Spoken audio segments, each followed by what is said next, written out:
আশরাফিল মুরসালিন ওয়া আলা আলিহি ওয়া সাহবিহি আজমাইন।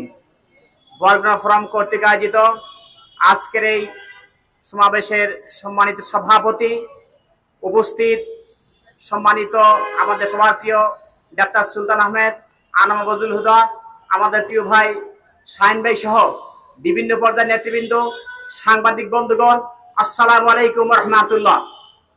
প্রিয় সাংবাদিক ভাইরা, আপনাদের উদ্দেশ্যে বলতে চাই, আপনারা এই মেসেজটি সকলের কাছে পৌঁছে দেবেন।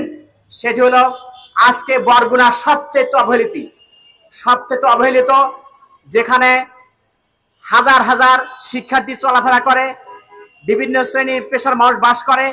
যদি একটি মানুষ অসুস্থ হয়ে যায়, তাকে সময় মতো হাসপাতালে নিতে না পেরে তাদের জীবন দিতে হয়।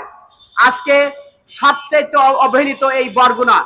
আমি মনে করি চায়নার অর্থায়নে যে হাসপাতাল হতে যাচ্ছে, বাংলাদেশের উপদেষ্টা মন্ডল থেকে শুরু করে সকল কর্মকর্তাকে বলতে চাই, এই হাসপাতাল যেন বরগুনায় প্রতিষ্ঠিত হয় এবং এই হাসপাতাল প্রতিষ্ঠার মাধ্যমে বরগুনার উন্নয়ন, চিকিৎসা ব্যবস্থা সবকিছু ফিরে পায়।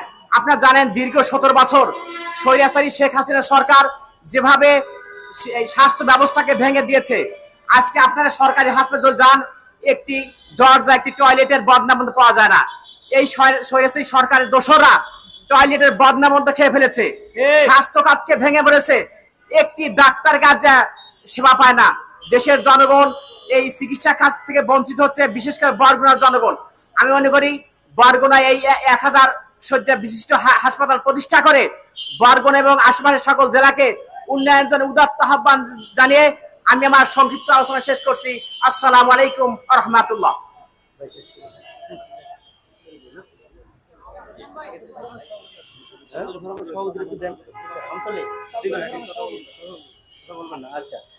জি, আলহামদুলিল্লাহ। আমরা এখন আমাদের আজকের এই ফোরামের সম্মানিত সভাপতি, গণমানুষের সংগঠন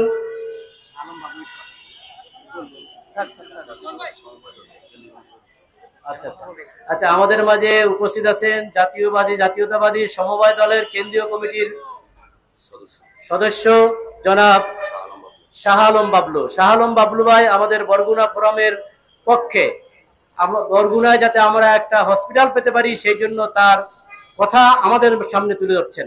শাহ আলম বাবলু ভাই।